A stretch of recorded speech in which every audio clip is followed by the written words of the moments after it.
সবাই তো সফল হওয়ার পর সফলতার গল্প বলে। আমি না হয় ব্যর্থতার গল্পটাই বলি। কারণ সফলতা কত দূর আমার জানা নেই। আদৌ কি কোনোদিন সফলতা অর্জন করতে পারবো? এই প্ল্যাটফর্মে সফল হওয়া এত সহজ না।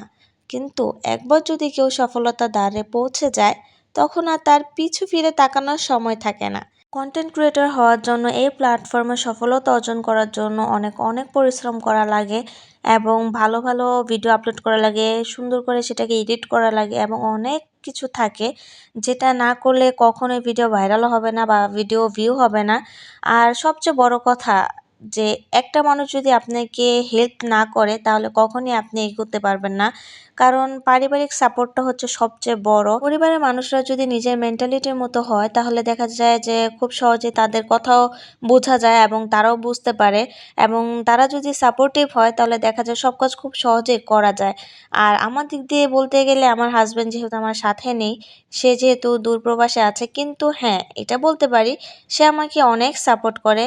মেন্টালিভাবে যতটা সাপোর্ট করা দরকার আমার মনে হয় সে তার থেকে বেশিই করে। কিন্তু সে যদি আমার সাথে থাকতো, সে যদি আমার পাশে থাকতো, আমার মনে হয় এই পথ চলাটা আমার কাছে খুবই সহজ হয়ে যেত। কোনোদিন সফল হতে পারবো কিনা আমি জানি না, তাই ভাবলাম আপনাদের সাথে আমি আমার ব্যর্থতার গল্পটাই শেয়ার করি।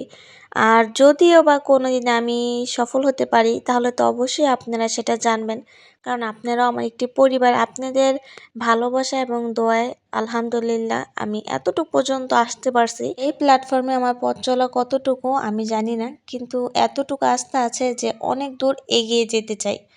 হয়তোবা সেটা আল্লাহ পাক চাইলে অবশ্যই হবে, আর নয়তোবা কোনোদিনও হবে না। সেটা সম্পূর্ণটুকুই আল্লাহর উপর। সো এতক্ষণ আমার এই ব্যর্থতার গল্পটি শোনার জন্য আপনাদের অসংখ্য ধন্যবাদ। সবাই ভালো থাকবেন, সুস্থ থাকবেন এবং আমার জন্য অনেক অনেক দোয়া করবেন।